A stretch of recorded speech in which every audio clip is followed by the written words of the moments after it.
Ready? Yes, sir. Let's go. All right, what's good, everybody? Welcome back to another episode of the Bare With Me podcast. Today's episode is gonna hit deep. Joining me today is a real one. I'm super excited. It's a man who's walked the walk in every way.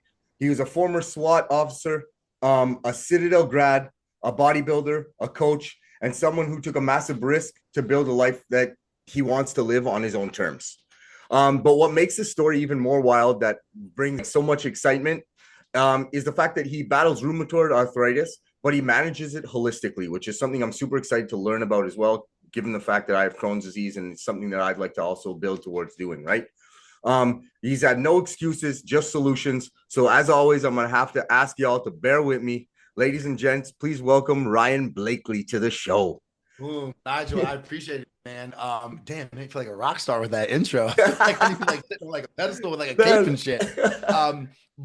Dude, no, I appreciate it, man. I'm excited to rap. You know, we connected a couple weeks ago, and now we get a chance Yeah. to actually sit down and kind of just, rap, chat, pick each other's brains. And dude, I'm hyped, man. And especially, talking about the Crohn's. I saw that on your post the other day, and I was like, damn, man, I didn't even know that. All the stuff I've seen on your page and the groups we've been in and all the chats we've had, like I didn't know that. And Crohn's and RA, like they're very similar in their passive management and everything else. So we All definitely have a lot autoimmune to talk about. diseases, all autoimmune diseases, they're all the same type thing, Yep. man. And it's like, and that's one of the biggest things I want to, we'll dive into it a bit later, but that's one of the Yeah. biggest things is I have to go for treatment every 6 weeks. But I believe especially autoimmune diseases can all be healed through the food we eat. Yes, Food is your sir. medicine. So that Yep. hit me hard when I saw that on Ooh. your page. I was like, okay, this guy knows what's up. Yeah, So, man. but I'm very big into that. thank you Very so big much into for doing this, man. I'm pumped. But I guess I'm gonna jump right into it. let's Um, go. Take me back to Towson. Okay, what was Oh it my like growing God. up? Bro, so Towson's is crazy, man, because I grew up on the Country Club of Maryland. So grew up right on a golf course, and it's funny because I grew up with my mom, my dad, my sister, and we had a black lab. So it was just kind of funny, like the standard American white family from like the preppiest town ever, Towson, right? Like lives Yeah. on a golf course, white picket fence, black lab, American flag. Like my sister's blonde, I'm brunette. Like I mean, bro, couldn't get any more like just American than that, right? Yeah. And very preppy area. I went to a private school here, so very interesting, very structured. You know what I mean? Yeah. But very just yeah, very structured is probably the best way to put it. Grew up, Yeah.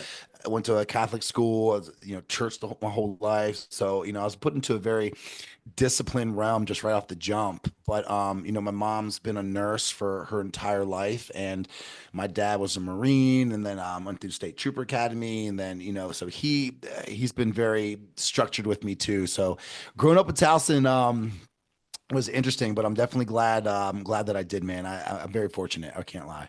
Do you find it weird that like myself as well? I find a lot of people in the community of like, especially entrepreneurship stuff like that, grew up in a very like grounded, like religious background. Yeah, So that's many actually very people I funny you said speak that. with, it's always like, oh, went to a Catholic school, or my dad was a pastor, or like myself, I worked at a sleepaway like Christian youth camp for Oh wow. years, right? And my brother worked there too. My mom worked there before that. It was like ran in the family. And I find the Damn. more I meet people that are making their own businesses and doing their own thing, had these backgrounds where it was structured in a sense, or you kind of was more disciplinary, if you will. And now Yeah. there's so much people doing absolutely everything. And you're like, maybe like if we take a step back and look, like maybe the structure that we had when we were complaining as kids, like maybe it wasn't that bad. That's You what know we what I mean? needed to I do what we turned do out now. okay. Yeah. Right? Well, I will say, man, like, growing up in that structured environment for me, I loved it. Well, I guess let me take that back. I love it now. I didn't love it at the time, just kind of Right? like you said, like when we were kids and everything, like, bro, I didn't like being as disciplined as I was. But I think that's also you having that structure growing up is what has made me and put me to where I am today, right? Yeah. Growing up, especially my dad, being in the military and everything, growing up like very strict with all that. Um, I kind of see that in me now, like because I was so strict and so disciplined as a kid, I just kind of continued to carry that over through everything. And, going to a military college, like at that point, like that's where I really started getting like tested, and my discipline, my Mm. work ethic, like all that stuff really started getting, put to the test. And I think because of how I grew up so structured, I was able to excel in that type of environment, right? Because I was already so structured and already so disciplined. So going to a place that just like bred more of it, Yeah, I think it just made sense to me. It didn't really feel like a chore or feel like I didn't want to be there. Like I felt like I was where I belonged. You know what I mean? And yeah, from there, going through everything else I went through in my life up till now, um, I felt the same, man. I just feel very comfortable in discipline, very comfortable in routine, very comfortable in structure. I can relate to And I that. think I love for it. me, if I don't have that, like, shit, bro, if I didn't go to military college that had all that structure, I'd probably be like a 30-year senior right now. I'd probably still be in school because like I need that type of Yeah. discipline and that type of structure. So it's not like I necessarily like thrive for it. It's like I need it to thrive. You know what I Hmm. mean? Like I have to have those strict boundaries, I think. Do you think Um, your dad being like a military man drove you to go into Citadel? And like what, like that military college environment, like how did it shape your mind? Man, you know what? That's actually a really good question. Yeah, I do think so. Because I think my dad kind of pushed like a lot of the discipline and a lot of like the attention to detail and just like, always try to come in first, always try to work your hardest, always try to do your best. I think that having that instilled in me at such a young age from someone that was coming from like the military and a structured environment, I think that did push me to kind of seek some of the same, right? Because you grew up with it and it's kind of like it's preached on you, it's pushed on you, so it's kind of like your norm. So you're kind of That's it. like, all It's right, well, normal. where do I take this? Like, I'm not just going to go to some college and just get drunk all the time and maybe play sports and whatever Yeah. they do at regular college, right? So I think I needed to get that type of structure. And for me, I think what chose the Citadel is, to be very honest, I wanted to not even go to college. I wanted to just go straight in the military. Like that was my Oh, that was cool. my goal right off the rip. And I think that's because of my dad. Hmm. But I had the Marine Corps recruiter sitting in my dad's chair when I was 17. My mom came home from work and he was going to sign me up so I could just, opt out of graduation and go straight in the military. My mom like cussed this dude up and down, told him to get out of the house. Like, so that was it. So that didn't happen for me. So, they were Instead, you like, went to look, military school. they're like, here's the deal. You want to go in the military? Cool, but you go in college first.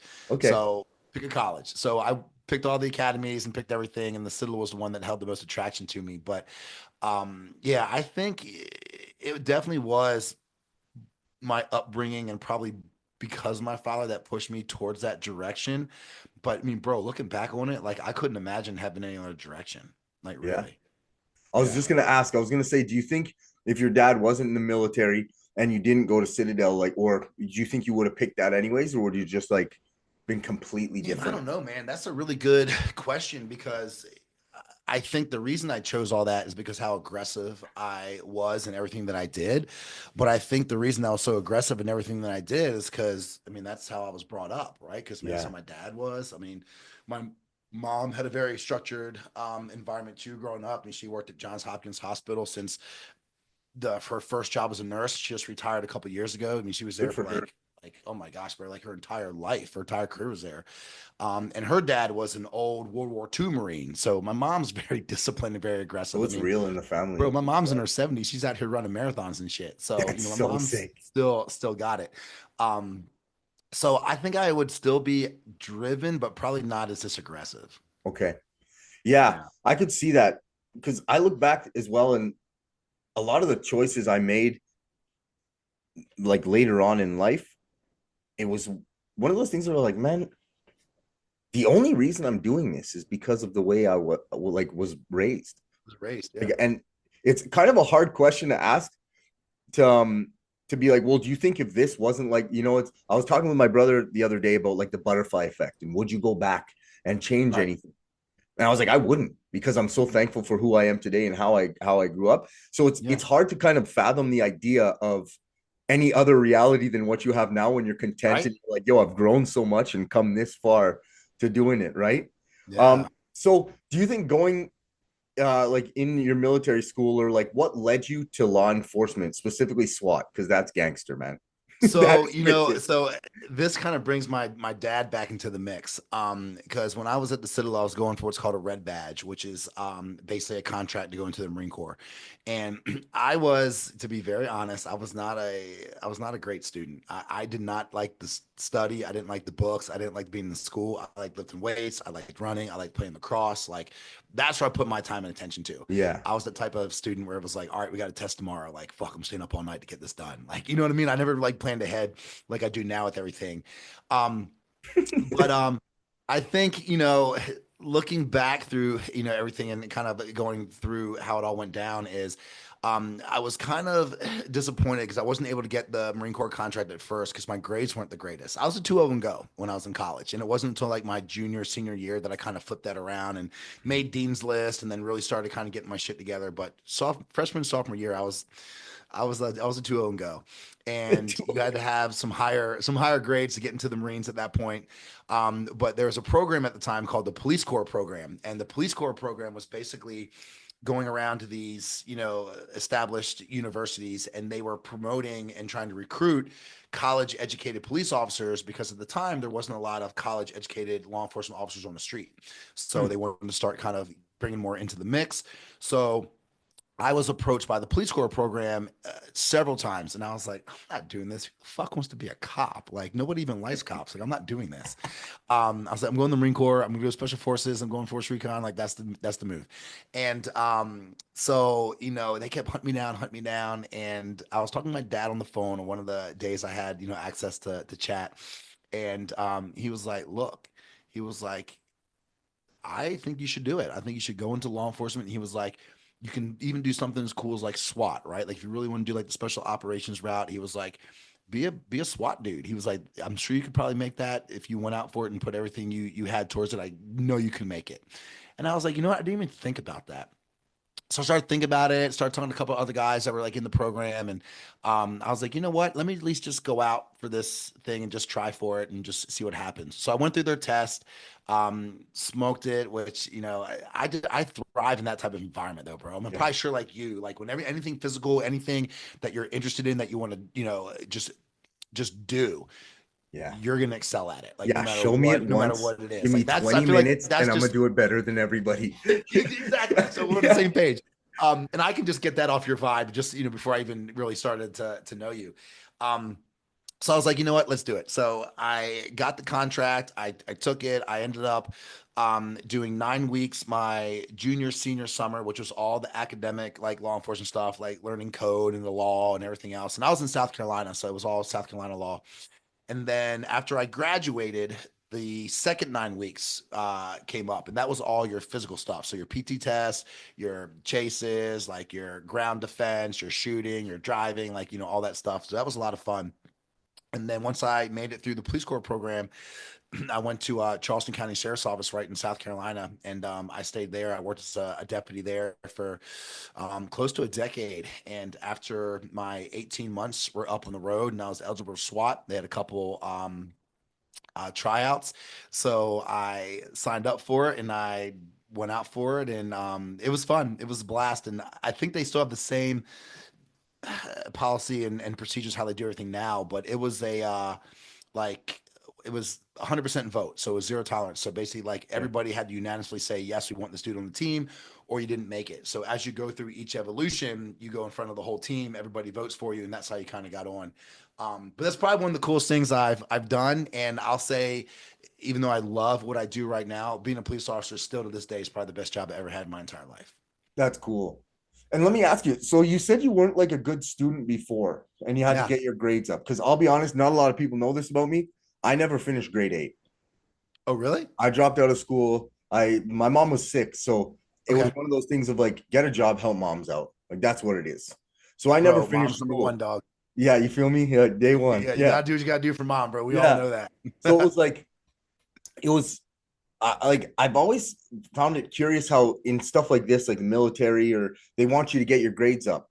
And did it have any effect? Like, did it really translate into stuff you would use in the field or anything like that when you were in school? Like stuff you learned in school that made you more studious and smart or intelligent, whatever they want to say. Did it Nah, actually translate into that? Because there's so many people out there stressing about, oh, I need to go to school. I need to get this. I need to, get this degree. And then they end up in debt and it does nothing for them. Bro, some of the most successful people that I've met in my lifetime haven't even finished school. Right. Um, and that's crazy to me, right? But it's the truth. And I'll tell you this. So being a police officer, and even, I mean, bro, even doing what we do, like, I mean, you can get all the certs and all the, bells and whistles of Yeah. all these nutrition Yeah. certs and training certs, but it's all practical application that really matters. It's not what's in the textbooks. Right. Um, and law enforcement was the same way, man. Like, I got a criminal justice degree when I graduated the Citadel. And when I went to work as a cop, like, even all the stuff I learned in the academy, like, bro, it just does not translate to the street. Like, what I learned to in law enforcement and how I learned to be a cop was like from the dudes that have been doing it for 10, 20, 30 years before I was. That's it. It's like when That's you where I actually learned get out everything. It was there. the actual, yeah, it was the actual, just like on the job training. It was the practical application of actually working with real people doing real shit. But I'll say this, not to completely knock education, because I do think it does play its part, but it wasn't the education for me. It was the structure that the Citadel gave me. So it wasn't the classes, it was the discipline. It was the working with, a team. It was, thinking when you couldn't get something done, there was always a way to defeat the impossible, like shit like that. You know what I mean? Yeah. Those are the things that I learned at the Citadel, right? Like, I learned patience. I learned a lot more discipline than I already was. Like, I learned to work even harder than I already worked. Like, I Mhm. learned, how to read people, how to trust people, what loyalty was. Like, those are the things that I learned when I was at the Citadel, right? I mean, did I get an education? Yes. Did I take it seriously? Absolutely not. Mm. Did I take the university seriously? Did I take what I was being taught and instilled as far as like the discipline and everything else that school brought to me? Absolutely. So yeah, so when it comes to education, man, It's almost like again, you have to get your education. And again, I'm not knocking it, even though I never did it. But it's yeah, like you have to get your education to learn how to get the job. But yeah, then once you get the actual job that you're looking for or anything like that, it's like a whole nother learning of the real world of what you really need to know. facts, man. It's the same thing. Right. And bro, it's just like that with what we do with nutrition, like in coaching. Like, Mhm. there's all these nutrition certs and coaching certs and training certs, but like, bro, I mean, realistically, like outside of what they tell you a carb is and a protein and a fat, like, I don't I'm gonna really. tell you this right now. I did that course. I ripped it out in like it was like 6 weeks. Yep. I forgot everything I learned the second I started training clients. The Yeah, second I and then you started started training learning real clients, shit. yeah. And it started being, you know what? Your body might be different than what this textbook says the norm is because nobody's normal. Nobody's body is the same. Oh, bro, that's the line right there. Nobody's normal. No one, none of us. And Yeah. it's like, look, you have to, the first 6 to 8 weeks that you're working with somebody, that's a science experiment. We need to learn your body. Facts. We Yeah. need to learn what works for you, what doesn't work for you. I've had guys who eat burgers every night because, like, yo, you're a hard gainer. We need to get you some fat. Yeah, and you're not reading that in a textbult. There's no No, to not eat burgers. oh, make sure you're in a deficit or you're in a surplus. And okay, cool, big words.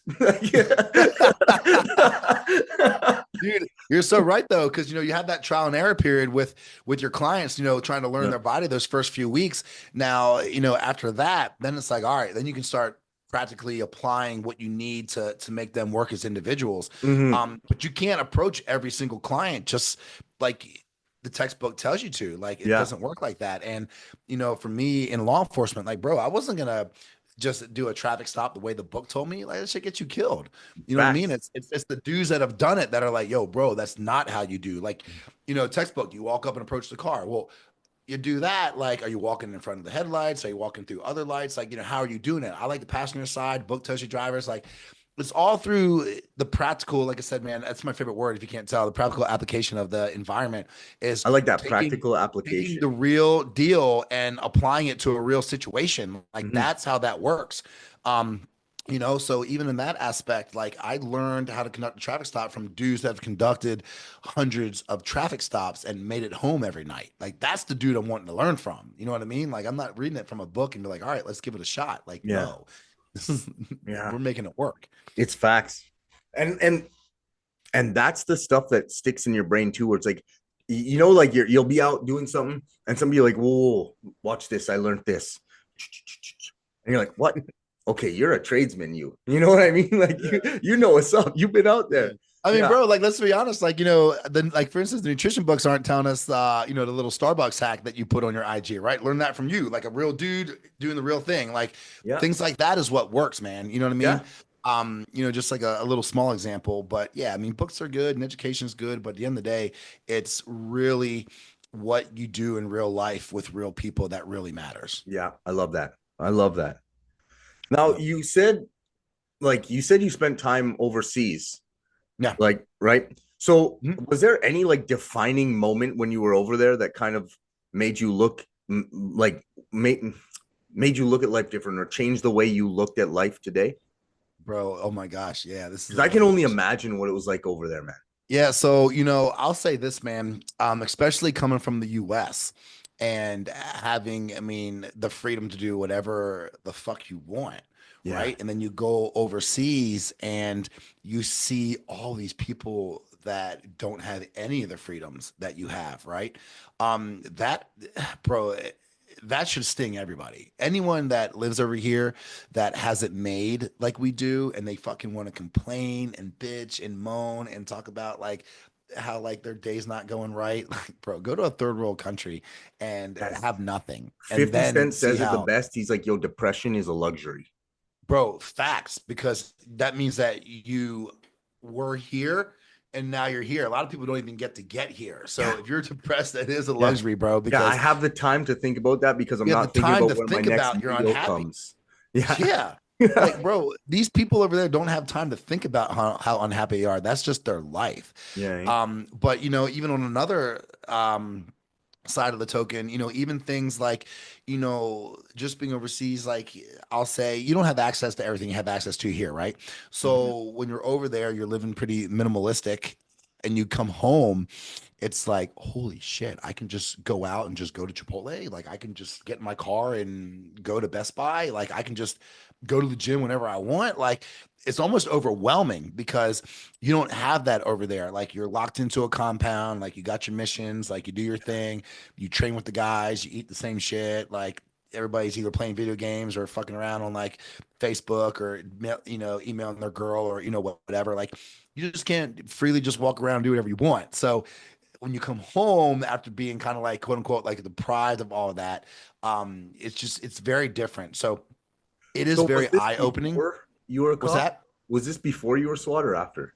No, this was after. Okay. So I was overseas with a company called DynCorp, and I was with their WIPS program, which is their Worldwide Protective Services program. And you had to have either 6+ years on a Type 1 SWAT team or 2+ years in a military special operations group.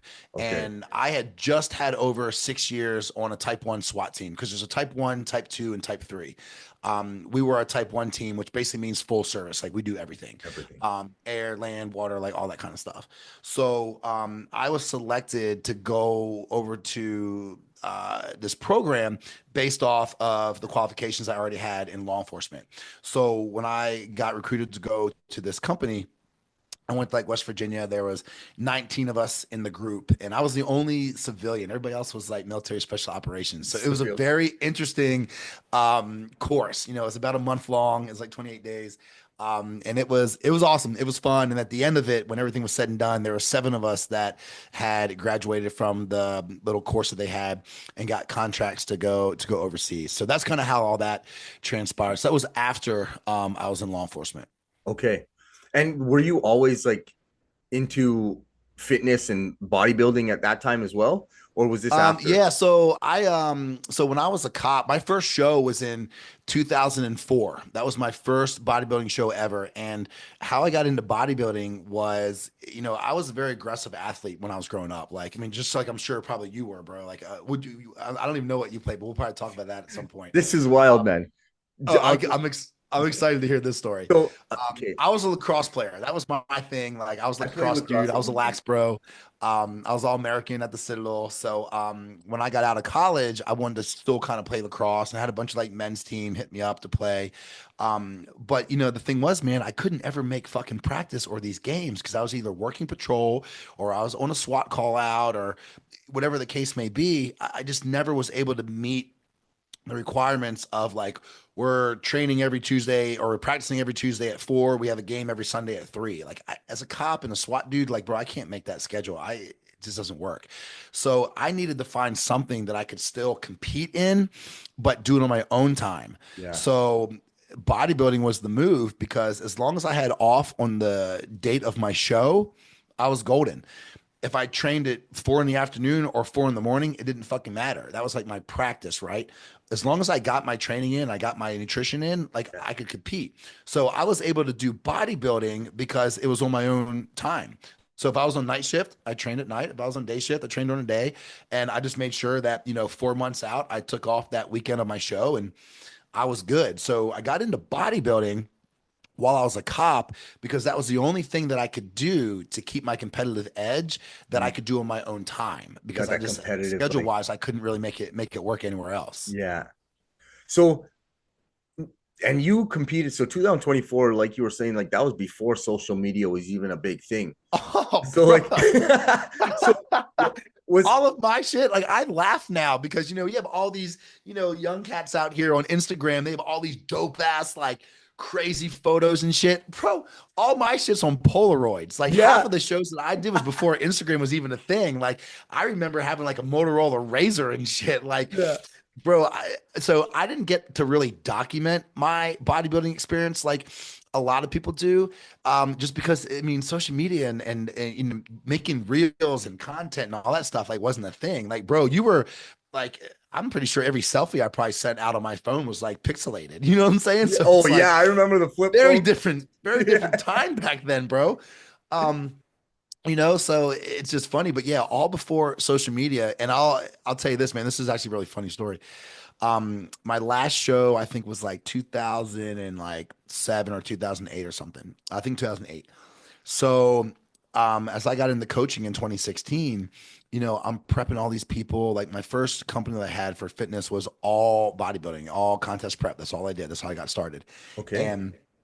And so in 2018, I mean, bro, I'm watching all of my people for 2, 3 years just get peeled and get shredded and get on stage and just crush it. So I'm like, I go to all my shows, all my client shows I go to. Even now, I work with a very small amount of competitors, but the ones that I have on the roster, like they have a show, I'm going, like I'm there. Yeah, And that's important to me. that's a good But coach. Yeah, oh yeah, bro. Because at the end of the day, the only person that can get your stress levels down and get you right for stage is your coach. That's it. It's not your mom. It's not your dad. It's not your boyfriend. Not your girlfriend. It's your coach. and when it I comes think. to show day, like the way I feel with my, because my one of my best friends is my coach, Yeah. and throughout the whole prep, I'm like, dude, I'll pay you whatever you want. Yeah. Let's get me jacked. That's Yeah. my job. But when it comes to show day, my boy, that is what I'm paying you for. Big facts. That's all science. That's all you. I'm out. Hmm. I'm checked I don't out. want to think during that time frame. Do Plug what I and need to play. do. Put me on stage and get me to Plug and win. play. Yeah. Period. Let me look Plug and cool on play. stage and let me flex. Yeah. So I was like, you know what? I'm gonna compete. This was 2018. I was like, I'm gonna compete, and I'm not gonna tell anybody I'm doing it. I'm just gonna prep all my people. I'm gonna travel to all these shows, and I'm just gonna show up on show day and just coaches on stage, period. So I got into prep and I prepped on the low and I prepped for 18 weeks. And I think like 13 of the weeks I was traveling to other shows, right? And everybody was like, bro, you're getting lean. Like, what are you doing? I'm like, hey, man, I'm just traveling a lot, following the plan, doing my thing, whatever. And show day came up and I just snapped my number and I was getting on stage and like, holy shit, like it blew up. But the funny thing is, dude, the main reason, not main, because I wanted to show everybody that you can still prep and not have to rub it in everybody's face and tell everybody you're competing and you can Mhm. still, do everything you need to do. I still coached, ran my company, built my business, traveled, competed. I was married at the time. Like I was still doing everything I need to do. Like, I mean, that was the move, right?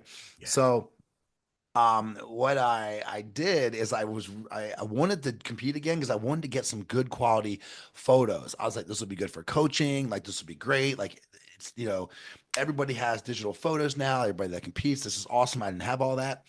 Bro, I can get to my show. It's been 10 years since I competed now, right? And now they have Yeah. classics. So I'm like, fuck it, I'm doing classic too. So I did like bodybuilding and classic, but I did novice, I did true novice, I did over, like, bro, I just was up there for like the whole time.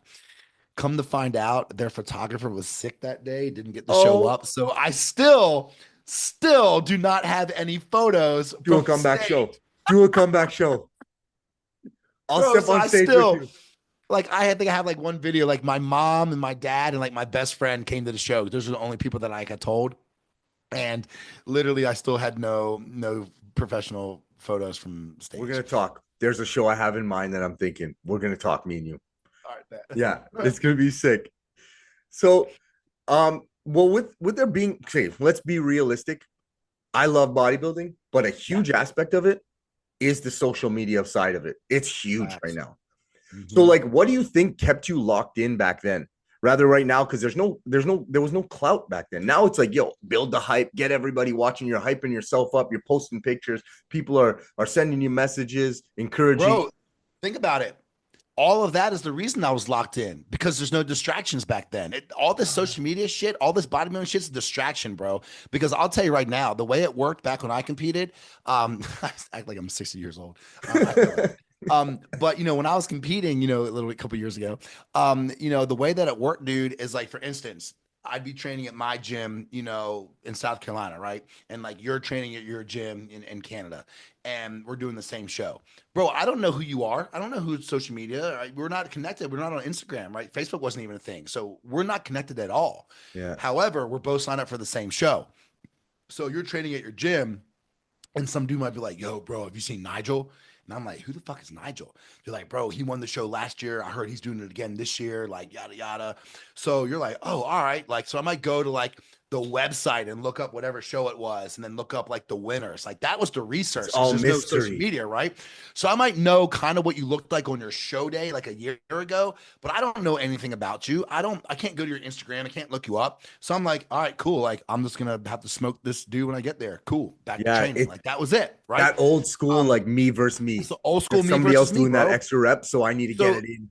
yeah, that's what it is. That was the motivation then, bro, because it was just you versus you. That was the real deal then. Yeah, I But then love I'd go to the show and I'd be like, I'd go backstage, I'd look around, and then I'd be like, oh shit, all right, that's got to be Nigel. Like he looks just like him. He's sitting there, he's got his headphones in, he's in the zone, like.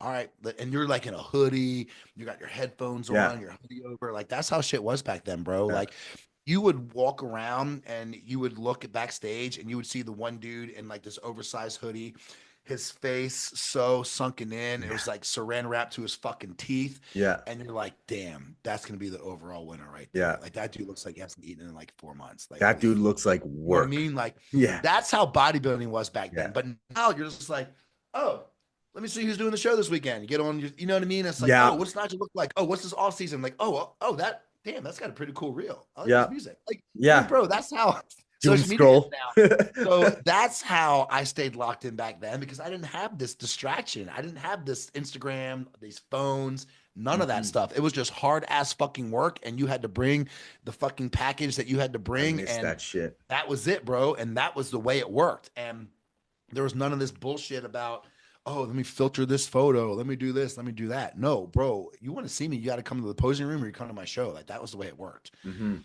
So very, very different. But that's how you stayed locked in back then. Is it just that's all you had, bro. There was no distraction. Yeah. So how did bodybuilding impact like your mindset today, especially when you were battling chronic pain? Or were you battling it back then or no? No, so I didn't get diagnosed with rheumatoid arthritis until right before COVID. Um, So Okay.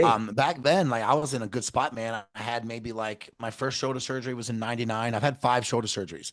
Yeah, I So I saw had that. one That's in, wild, dude. yeah, bro. I'm getting ready to get my shoulder replaced in June, so it'll be my sixth. So yeah, I had some shoulder issues, but I didn't really it wasn't where it is now. Like now it's very like arthritic. It's just, very frozen shoulder. I have to do a lot of like of the non-sexy like stretching and PT and rehab just to kind of stay in Bro, the game. we're getting Um, older. It's about longevity. It ain't about looking cool anymore. Bro, that's where our conversation is really going to get interesting, because that's the main bread and butter now, man. Like all this Yeah. hardcore shit back in the day was cool. But the real move, like the real sexy shit right now is longevity, dog. Yeah. Um, and And you can that is still be a monster, but just do it smart. Like I ain't trying to, okay, don't get it twisted. I do like to get under that bar bending weight and be a dumbass. I But mean, you're like a big bro, man. I mean, I like I'm sure you spend probably got some weight to time push. Like, building up to it. It's not like you go yeah. with your buddy and it's like, you can do 315. I'll do it right now. Cold.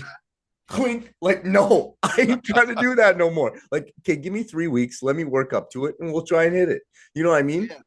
I mean, bro, at the end of the day, man, when you take as much time as you've taken to build your base, which I think is very, very important, right? Mm-hmm. And a lot of people don't want to build a base. They just want to get right to the advanced portions of all this shit, which doesn't make any sense to me. But once you build a base and you're in a good spot, and you've been doing this for as long as we have, you get to a point, man, where once you just continue to do the things that you do, for the lifestyle, the aesthetics are going to fall into place. You know Yeah. what I mean? Like I don't necessarily train like for aesthetics anymore, but the way I train, the way I diet, or just live my lifestyle, the way I just lock in and do the things that I do, it's just normal to me, man. But I'm so dialed in and I have such a good base that like my aesthetics still stay in a great spot. You know what I mean? So not that I'm necessarily trying to stay shredded or stay jacked, but at the end of the day, just doing the things that I need to do to promote longevity for myself, my body stays in phenomenal shape, man. So Yeah. once you just fall in love with the process and you just double down on it, like you don't have to hyper focus on, oh, I need to get results. I need to get shredded. I need to get jacked. Nope, I don't look at it like that. I just look at it like, all right, this is what I need to do today to meet my goals. And I do it today. I'll do it again tomorrow. I'll do it again the next day. And it's just consistency, man. And it's time, it's patience, and it's consistency of doing the same shit over and over to put yourself in a good spot. And if you do that long enough, bro, your body is going to follow suit. Like, show me someone that's done this for 5, 10, 15 years and is just fat. Like, that just, it doesn't work. Like, when And you, that's something that I think has been lost in the gym world right now is yeah, everybody forgets about that. You said it perfectly, like building that base. And and yep, and then you just hit on it again where you hit those little things day by day and yep. it's like compound interest. It's going to add up and then next thing you know, holy shit, like okay, maybe it's been a year, but now that I look at that picture a year ago when I was like, man, I wish I had some caps on my shoulders. And I just slowly did those light little band works, doesn't matter, got the blood pumping, did a nice warm up so it doesn't hurt and push some weight. Like now I got caps. But the Yep. point is, they're not there for a couple of months. Like now I have them, they're Yes. here. Yep. And that instant gratification, like mentality of so many people now, they're like, oh, well, genetics and you're not no, motherfucker. I've been lifting for 20 years. And you want to see a picture of me 20 years ago? Because I was in the exact same place, but instead I showed up every day. I Yep. did what I needed to do, and I made it a lifestyle rather than just a quick fad or a quick 3 month thing. I made it Yeah. a decision in my mind to change and decide that I am going to work on this every single day, slowly but surely. And maybe like even coming out of the hospital last year, like I've been in recovery for 8 months, and like only the past 2 months or so, I've been like, okay, I'm back. And like I But you've had started going such a back good base doing before that you're 20 able to keep so 20s, man. much. Right. Yeah. So it was good. But um, so when you said it was right before COVID, you got Mhm. diagnosed with arthritis, Rheumatoid arthritis. Yep. rheumatoid arthritis, right? What was that moment like for you when you got diagnosed? Well, so it's funny because I know I've been asked that before, and like normally I would say, I'd be like crushed or devastated or like holy fuck. But at the end of the day, dude, like I was like, damn, that sucks. I'm like, are you sure? And they're like, yeah, your, RA factors came back like this and that. So yeah. And I was like, well, I guess it makes sense. So my first thing was, all right, well, now I got to figure out how to manage it. Like that was I what I love that. thought. I was just like, okay, well then like what do I do? Like I know I can't cure it. Like I know that. So now I got to figure out like how do I manage it? So what changes? Like what do I need to make changes in my life to make this happen? And I love that. I That was goes to show your background in the military of don't come to me with a problem. come Yeah, to me bro. with a Like, all right, solution. like this is it. Like now we're looking for a root cause. We're looking for a solution. Like, let's dig in. Like, Okay. period. You know what I I mean? love Because, that. at the end of the day, like I can sit there and I can cry and I can mope and I can be upset and be disappointed, but like, what's that gonna do for me? Not a fucking thing. So Thank you. I lock in, figure it the fuck out, and then move on. And that's it. Period. Right? Because kind of touching on like what you were saying about just kind of showing up every day. And kind of like for this portion too. I mean, bro, I say it all the time. You don't have to have straight A's. You just need perfect attendance. So you just got to show up Mm, every fucking day. You don't have I to hit it like at that. 100%. You just got to show up. So for me, I was like, all right, I know I'm going to have to incorporate whatever I need to do to manage this. I just got to figure it out and incorporate it into my lifestyle and then just start showing up with it every fucking day. So, I researched a lot and I was like, all right, well, one, inflammation we know is a big deal. So, like, how am I going to work on inflammation? Well, we know we can do anti inflammatory foods, but like, that can't be it, right? So I'm like, oh, cold therapy. I've always been kind of into it, but not like really aggressive with it. It's just more of those things like, hey, bro, I'm gonna sit in this cold plunge for 5 minutes. How long do you think you're gonna sit in it? Well, I'm gonna do five. Well, I'm gonna do 5:05. Well, I'm gonna do 5:06. Like, you know what I mean? Like that was my cold Ego exposure plunging.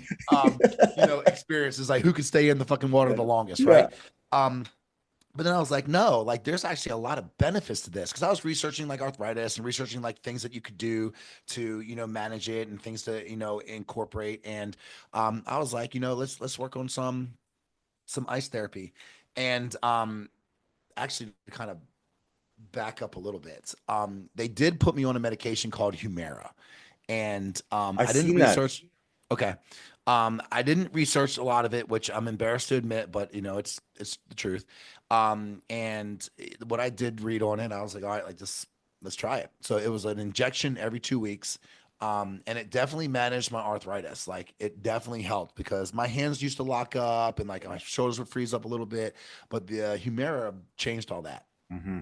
However, what Humira also did to me was this. While my time on Humira, and I don't even know why I completely forgot about this before I get into the ice therapy, but during my time on Humira, I was on there for a very short amount of time, probably like 6 months at this point, maybe 8 months max. Um, I tore my chest. I tore 5 minor tears in my left arm. I tore my quad.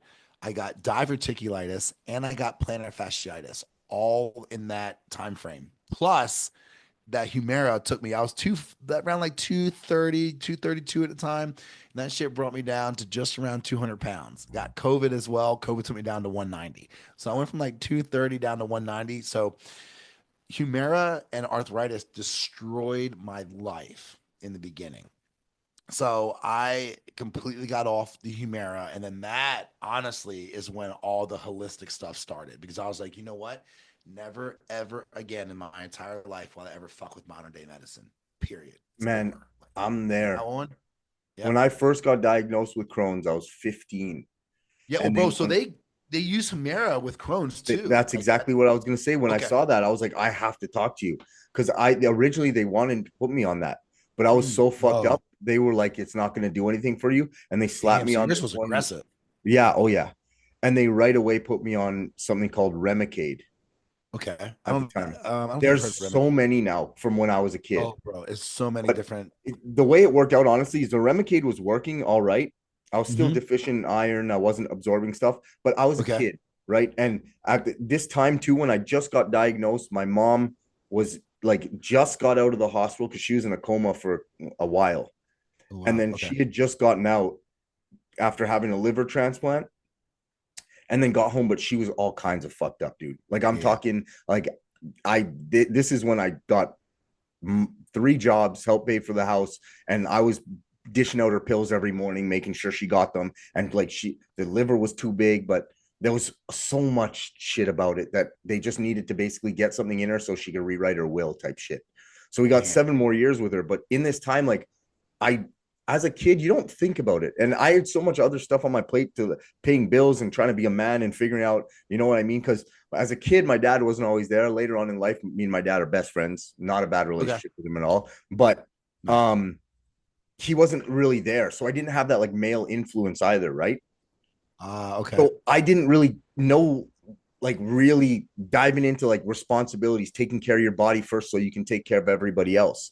So I was Mm-hmm. just always trying to take care of stuff, and mine got worse and worse. So this Yeah. Remicade, when I was in Alberta, because I like all of us, I did my stupidities. I I needed to get out of this city. I feel you. I feel you. So I dipped within 3 days to Alberta, and I moved there for 10 years. Oh shit. Yeah. And while I was there, the healthcare out there is ass. I don't care. Cancel Yeah. me. Alberta healthcare is shit, at least in Fort Mac. So then they were giving me my Remicade, but turns out the whole time, especially because I started bodybuilding, I started doing a lot more stuff with my health, and I got bigger because I Yeah. was a skinny small kid up until about 20. I was 5'3", Yeah. Well, I right? mean, especially if you're not, if you're not, I mean, Crohn's that young, man, like you're really not absorbing or partitioning a lot. So you're really Nothing. not able to, yeah, you're really not able to kind of grow. So Yeah. obviously you're managing it very well at this point, being able Well, to get so that's figure what it out. happened is I ended up so long. I'll cut it real short, but like I went out there for 10 years. I didn't really take care of the disease. I was still getting my injections every 8, 9 weeks or whatever it was, Okay. every 2 months. And it would help. But then after about a week, I would get sick again. But I just thought that was the disease. You live Got it. with it.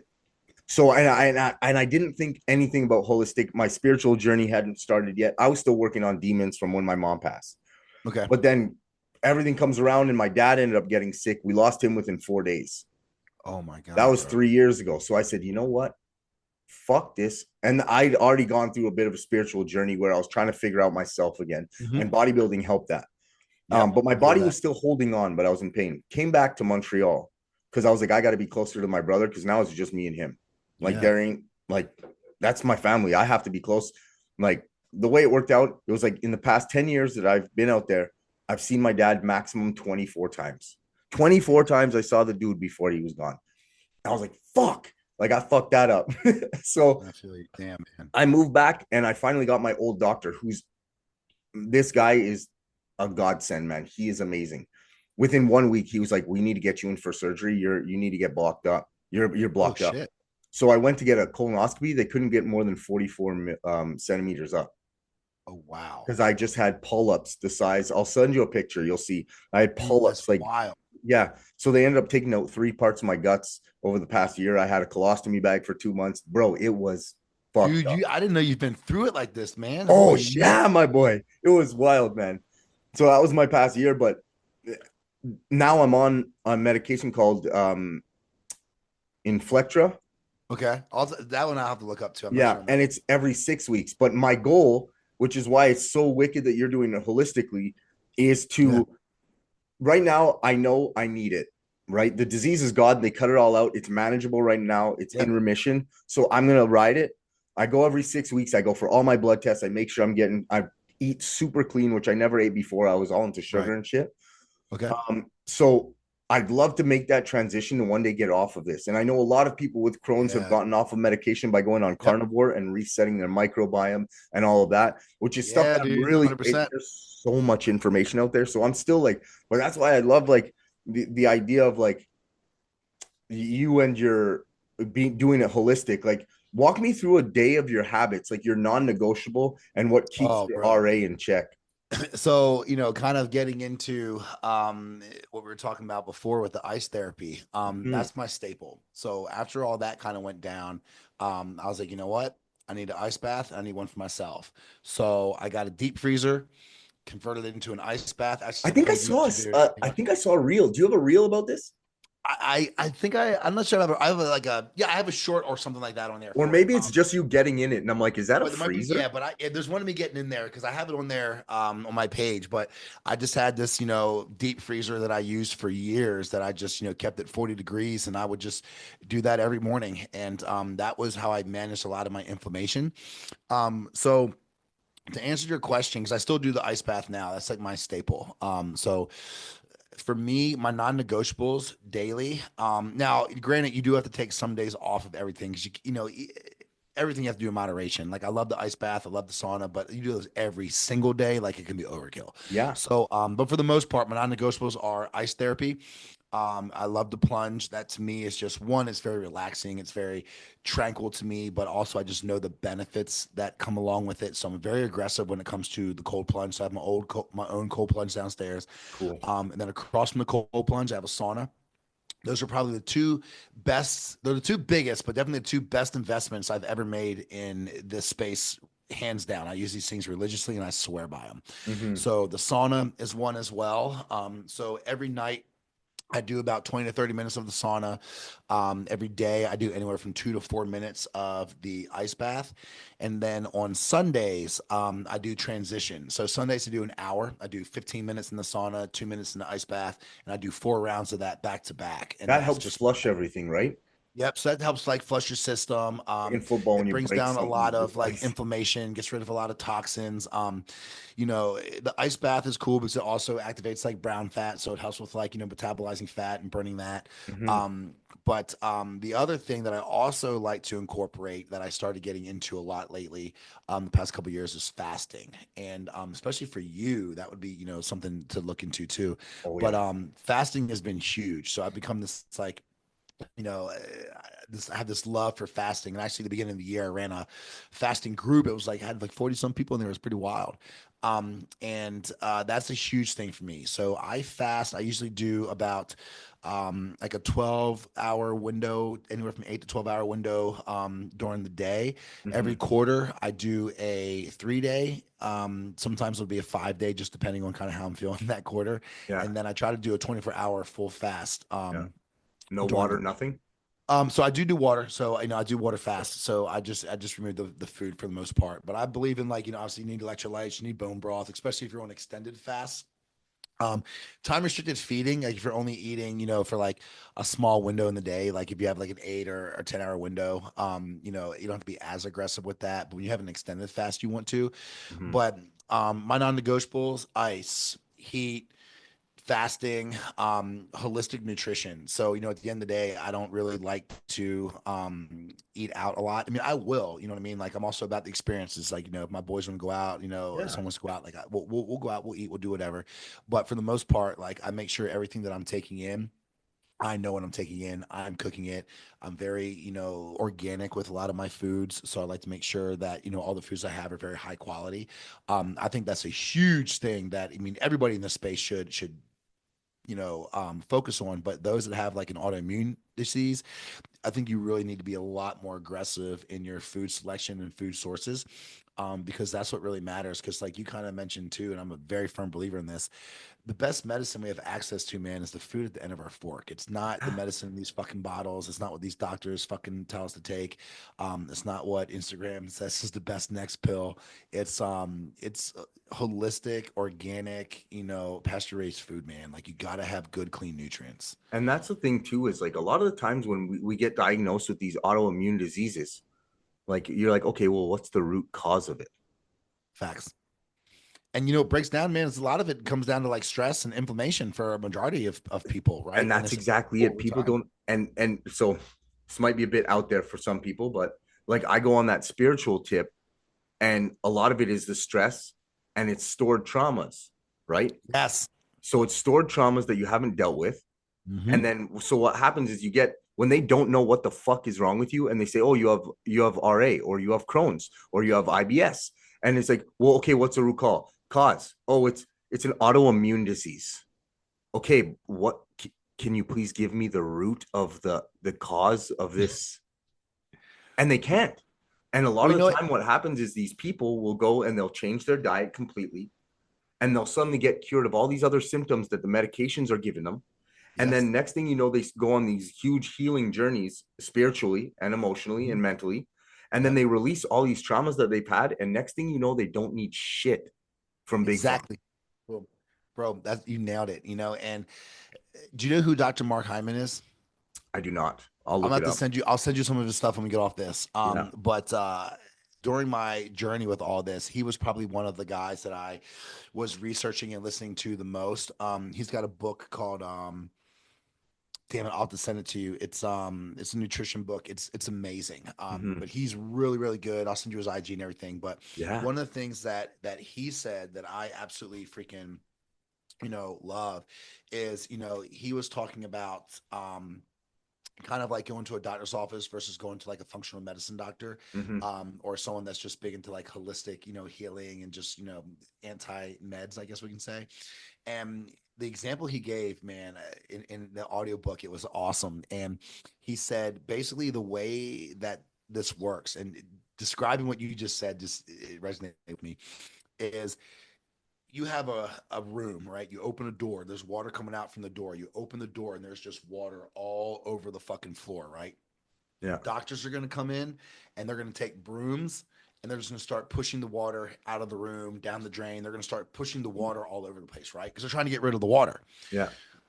Functional, holistic medicine type practitioner, or, maybe a nutrition coach or someone that likes to deal with root causes, they're not going to do that. They're going to come in, they're going to walk right past all the doctors, they're going to go to the sink, they're going to turn the fucking spigot off and go, there's your problem. I Yeah. just solved it. They went Now to let's the clean root up the cause mess. and turned the spigot off, where the doctors don't even look for the root cause. They just want to sweep all the water out of the room. They put a So, band-aid.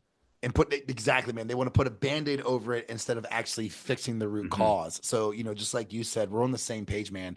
Like if I go to you for help, whether it's a doctor's office or whatever it is, like I'm not looking for a quick fix. I'm looking for the root cause. Don't put a band-aid on it, like fix it. Hmm. And that's where a lot of doctors don't do that, because just like, I mean, bro, just like with a nutrition coach, like, you get sponsored with a supplement company and you push supplements, like they usually give you a cut or you get some kind of perk from it or something, which is Yeah. cool.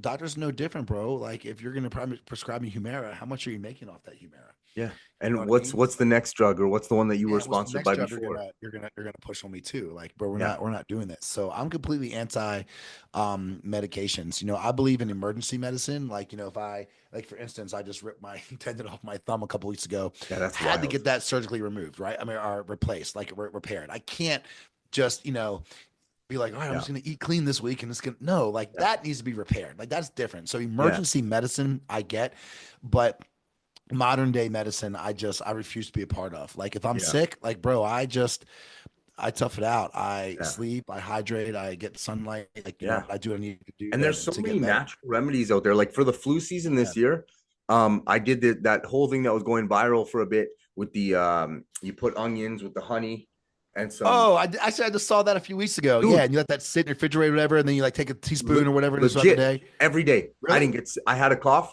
got rid of it 3 days. No shit. So that worked. Yeah, oh yeah. And so it turns out that the cough I had, because somebody else was like, there was it was going around, and it was Mhm. like, it turned out it was like whooping cough. Oh, okay, Let me tell yeah. you something. Nah, Damn. gone. I mean, Dude, for that's those awesome. 3 days though, that cough was bad. It honestly, it was crazy how, like, just with some food, some garlic, some honey, some onions, you throw it in Yeah. there, and then you'd have your lemon water with turmeric and ginger. Bro, I was I can still function. It's a cough. Yeah. You know what I mean? But Awesome. so for you, how has food been like food and lifestyle been more powerful than prescriptions? Like what, whether it be 100%, man. mentally or I mean, well, the thing is, when you dial in your food and you dial in, I mean, bro, let's just be honest. When you dial in your lifestyle, right? Because that's what we do. Like, it's not just everything. food; it's Yeah, what we do. it's When you literally. dial it in and you're in, like, what I like to call like your flow state, which is where your Hmm. training's in a good spot, your nutrition's in a good spot, your physique's in a good spot, stress management is in a good spot. When everything is just kind of flowing and just working, everything gets better, right? So when you take a medication, it kind of helps maybe heal or, you know, fix your issue.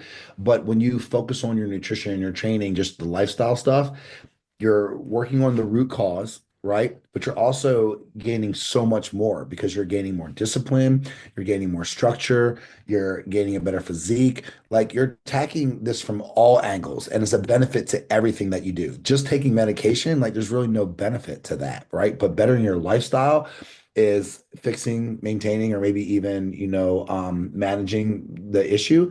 But you're also going to gain so much more in every aspect of life. Like I think when you get your lifestyle locked in, like bro, your relationships get better, like your attitude gets better. I think your confidence gets better. I mean, bro, I feel like when you really have your lifestyle in check, everything is so much better. It's like 10x's, right? Just taking a medication to fix something, like it doesn't do anything else to you. Honestly, it makes it worse, in my opinion. I agree with you wholeheartedly. And like for somebody like you who was able to switch onto holistic and kind of make that shift in your lifestyle, it wasn't, I'm not saying it wasn't hard, but it was a lot easier because you had that discipline and that background.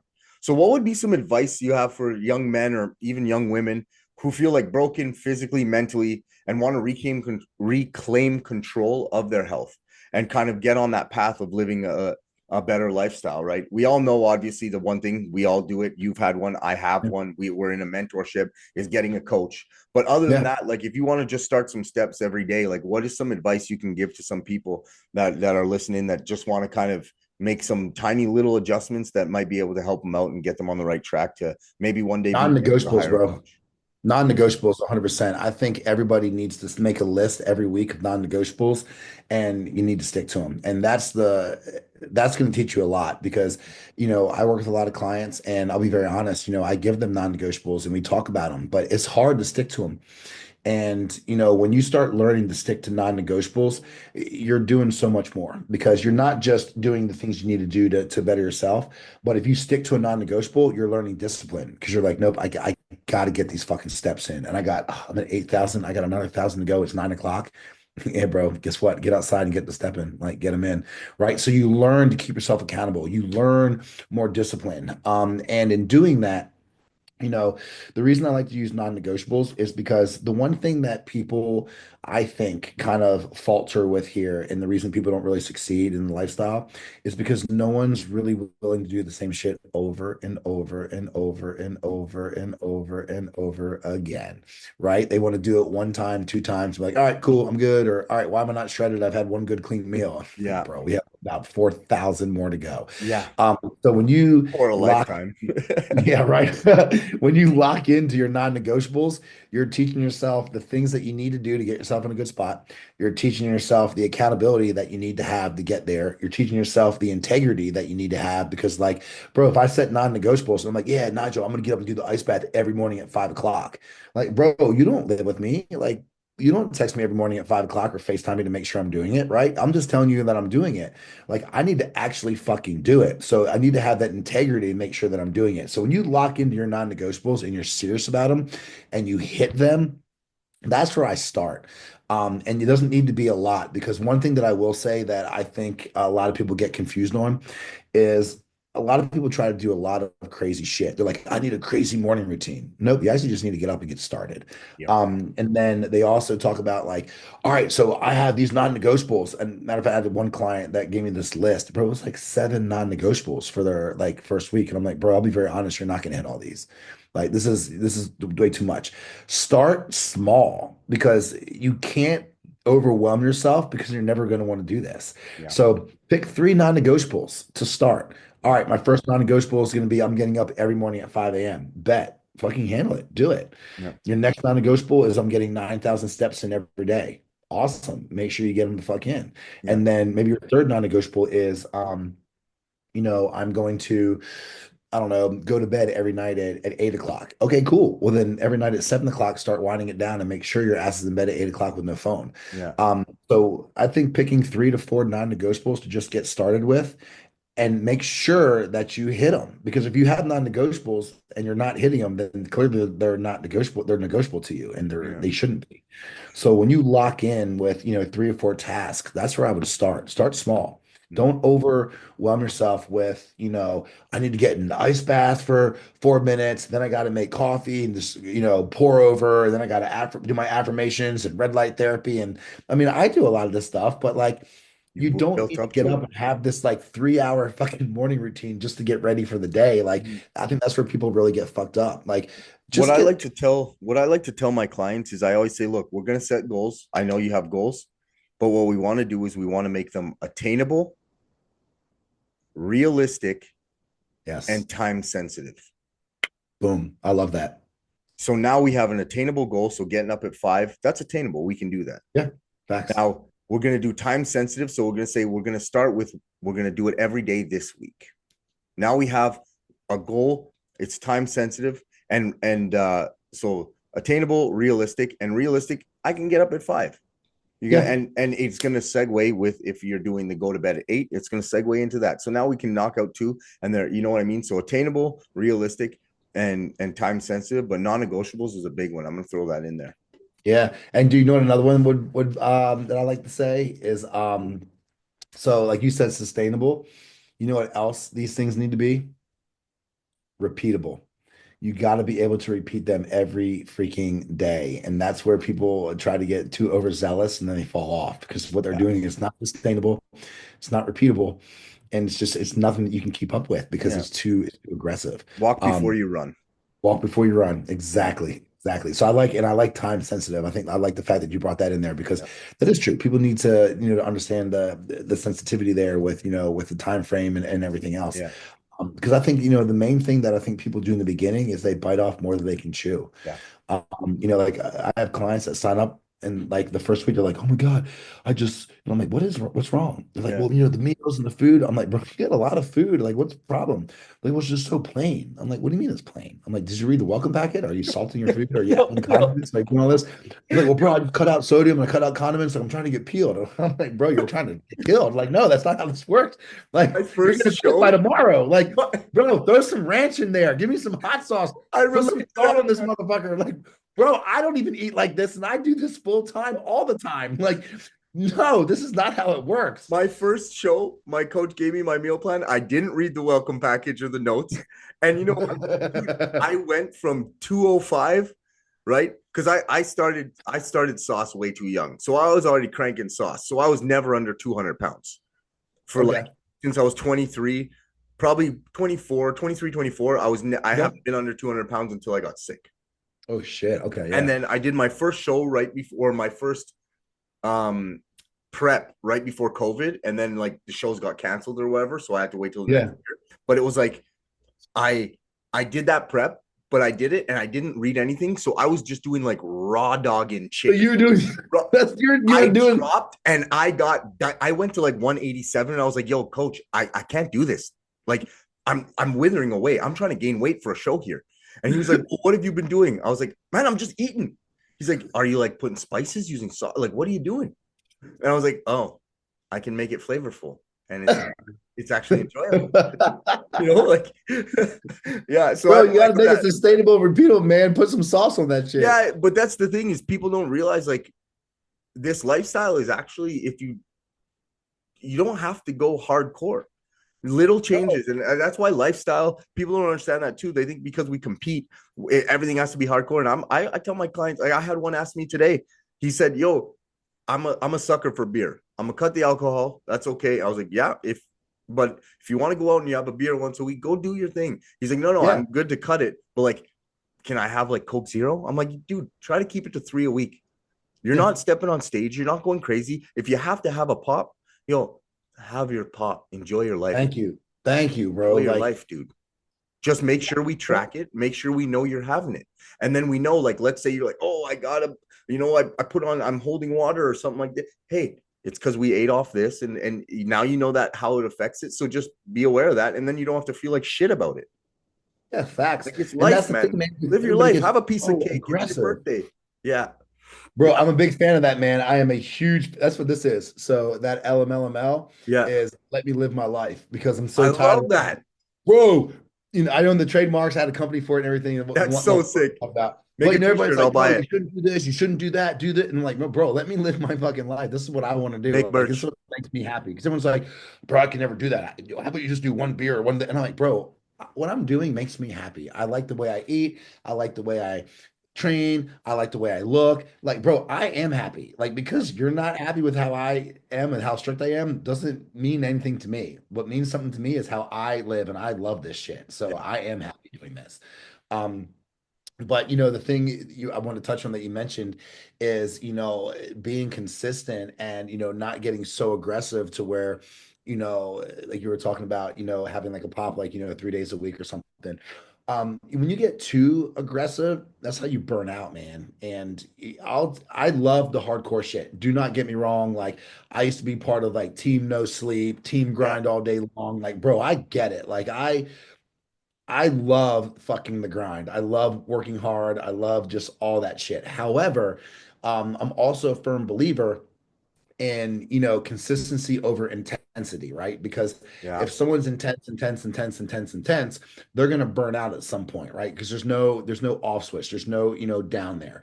But when you're consistent, like bro, you're able to do things obviously consistently for a longer period of time, which is obviously longevity. Like a hardcore dude versus a consistent dude, like the consistent dude is going to run circles around the hardcore dude all day long. And you start to um, resent the lifestyle when you're super well, you hardcore all the do, time. and You that's get angry and shit. you Yo, don't want chill. that. When you Like, get yo, burned out, you life don't is want to good, train, you man. don't want to eat, like you don't want to do anything. And then the Yeah. whole lifestyle is just like you're like, fuck this, and then you just revert back to your old habits. Yeah. But that's also why I tell people, bro, you got to take the interval. Like you got to take the downtime. You got to take the what I call like the non-sexy path sometimes, right? And that's like, the things that we don't want to do, like the foam rolling, the stretching, the off days, the fucking maybe the refeeds, like, some of the things that, you may not want to do, You know but what's you crazy need is to then do all in those order. things that you just mentioned, those non-sexy things, that's Mhm. that self-love part. And bro, but people don't And want to do it. People don't listen want to to give your body, self-love. man. They want to do what everybody is watching. They're like, oh, but I need to be shredded. I need to be this, I need to be that. They're watching me in the gym. Like, bro, I don't give a fuck. Like, I'm gonna give you this gem. It's give not it. what you do when everybody's watching. It's what you do when no one's looking. Oh, I love bro, that one. not to steal that on the next reel. Me and my boys used to say that all the time before a game. Like we're putting in reps or we're getting ready for the combine, trying to and like, yo, this is where it happens right now. It's Yeah, not about what you do when everybody's watching you. It's about what you do when no one's looking. Let's get yeah, that work bro. in right The now. back end, man, it's that work, Yeah. and it also kind of goes, hand in hand with, everybody always wants to push and everybody wants to hardcore shit and everybody wants to grind, right? And I love that, like I talked about. But I'll say this, kind of to touch on your point here. you know, there's hit training, right? Like you have your high intensity interval training. Mhm. Well, let's say you're doing the treadmill and you're running for 60 seconds all out, and then you're just kind of like maybe walking at a moderate pace to catch your breath before you go again, right? Well, that moderate pace where you're walking in between your runs, like that's not the hardcore part, that's not the sexy part, right? Like that sucks. You're just kind of taking some downtime. However, because you're doing that is what allows you to go full fucking throttle on the all out portion, on the hit portion, right? It's calm So before the hit storm. is not hit without the interval. Mhm. The lifestyle is the same way, bro. Like you got to take the fucking interval. So for instance, like your training days, that's your hit. Your non-training days, that's your interval. Mhm. Take the interval. That's where you grow. That's where things, matter. So, everybody always wants to push, push, push, but I'm like, bro, that's not the hardcore part. Like the Yeah. hardcore part is doing the non-sexy shit that makes the hard stuff a little more aggressive, right? You Mhm. can't push as long as you want to if you don't take that downtime. You don't take that little backswing. And that's why you have to take the intervals. I tell people all the time, take your rest days, do your foam roll, do your stretching, do your stress management, do your yoga, do your affirmations, like do the things you don't want to do because those are the things that's going to make the things you want to do that much better, that much Better. more Yeah. aggressive. Yeah, you I got to agree. take the interval. Got to take the interval. So before we finish up here, I got one more question for you, and then I got a couple of rapid fire questions just to rip off at you. Oh shit. All right, Yeah. let's go. So the first one I wanted to touch on this because it was really interesting to me. Okay. You left I think you said in 2016 you left a six-figure job, right? So like what was the biggest for a lot of people wanting to take that step and like myself Yeah. included, like I want to step away from that 9 to 5, do this full time and get into it and kind of like I was listening to a podcast and the guy said, I want to be a pro at whatever I do. Right. So Mhm. I want to be able to put all my time into it. What was the biggest fear you had to push through to get yourself to where you want to be? Bro, so when I left my job in 2016, I was a supervisor for the State Department working in the personnel tracking and locating department. Wow. And it was a job that I kind of had from overseas. I piggybacked on, and I was making really really good money. And I mean, bro, I loved it. But I started coaching a little bit, and I was starting to help people coach. And I got to a point where I was like, all right, man, like, what do you want to do? Like, do you want to keep going to work in a coat and tie and going to this command center and watching these darts on the charts and maybe deploying, or do you want to work for yourself and do whatever the fuck you want? And I was like, Yeah. I'm gonna work for myself and do whatever the fuck I want. So I took my suits to Goodwill. I got my hands tattooed so I couldn't wear a suit again. And I went all in. And the biggest fear for me was not making it, right? Not making the money, not making the business work. Like, I mean, disappointing my wife at the time, disappointing like my family, like my boys. Like, it's a lot to, leave a very well-paying job that's established that you have everything you need to working for yourself and having fucking nothing. So that was my biggest fear, but I also knew me and I was like, look, as long as I don't quit, I'm gonna make it. Like, Mhm. period. Like, I'll work my ass off. I'm gonna fucking grind. And whatever they say you need to do to be an entrepreneur, like, I'm gonna do it. Like, there's people that have done it. Like, I know this would work. I just need to be good at what I do and push on. So I made $800 my first month working for myself, and I was like, definitely didn't plan that out right. Fuck. But Yeah. I was like, but that doesn't mean I'm going to give up. Like, that means I have to at least make 900 next month and 1,000 after that. And like, if I just keep growing and keep making the money, and eventually it's going to work. So for me, again, the biggest fear was, again, leaving that job and working for myself and going from making a great amount of money a month to making less than 1,000, right? Like, being Yeah. back to being a police officer again. I'm like, fuck, I'm not making shit. Yeah. But I knew if I just kept showing up, kept working at it, kept networking, kept doing my thing, it was gonna work. Because again, I know me and I know my work ethic, and I've excelled at a lot that I've done. So I just kept showing up every day, man, and I kept reaching out to people and kept talking to people, kept going to the gym, doing my thing, got on social media, started pushing that, and then everything just started, coming full circle.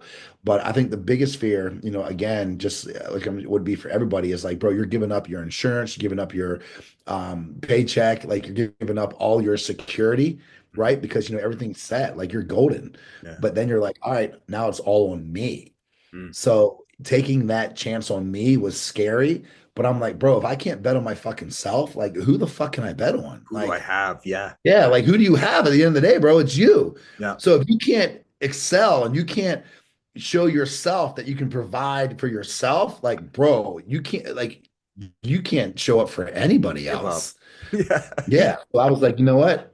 I got to make this work. So I did. And I just kept grinding. And, now I look back on it like, I'm so fortunate that I did, because out of all my jobs, like, this one that I have now has been the most lucrative. It's been the most, it's been the job I've been able to network the most in. And, it's been a lot of fun, man. And working for yourself is amazing. And I think if you can trust in yourself and bet on yourself enough, like, I mean, anybody could make this work. But yeah, you got to believe in yourself, man. You don't believe in yourself, I mean, who are you going to believe in at the end of the day? Yeah. Nobody. Like, you touched on it there where you said you were kind of scared, like what your wife would think, your boys would think, letting them down. And I think a lot of the time, like, everything boils down to that fear that we all have of judgment from somebody else, Hmm. or their opinions.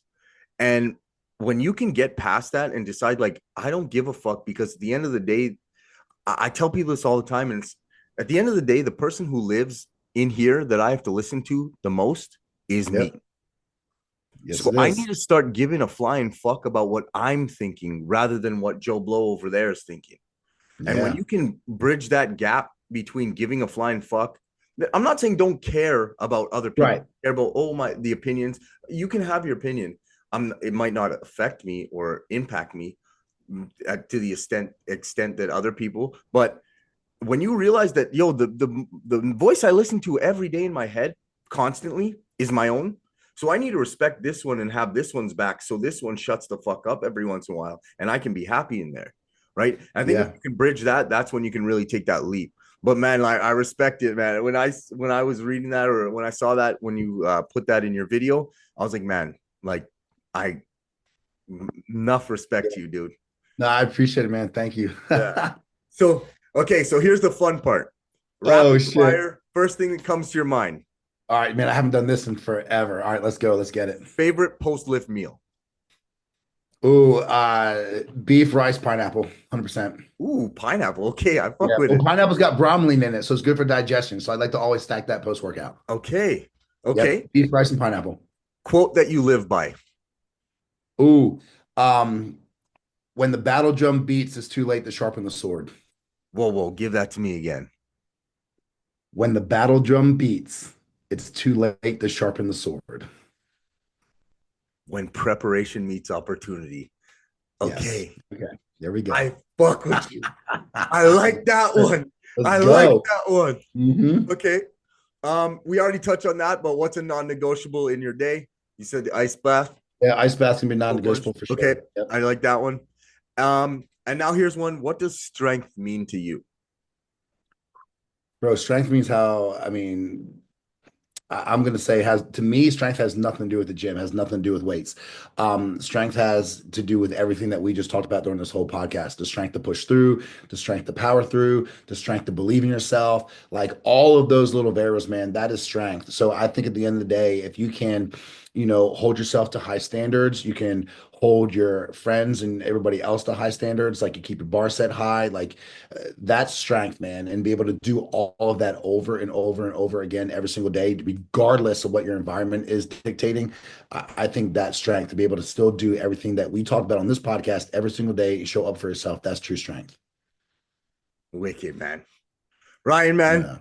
your story, your mindset, your discipline, it's fucking inspiring from SWAT Appreciate it, bro. to the stage to coaching through chronic pain. Bro, you maybe probably need to stand on a pedestal for this, man. I love it. That's Bare With Me at its core, man. So for anybody listening, if you're dealing with pain, burnout, or you feel like life's just punching you in the face, just know it's not over. And let's be realistic, man. Keep fighting, chin up, chest out, and thank you for bearing with me. Let's go. Nigel, I appreciate you, bro. Thank you.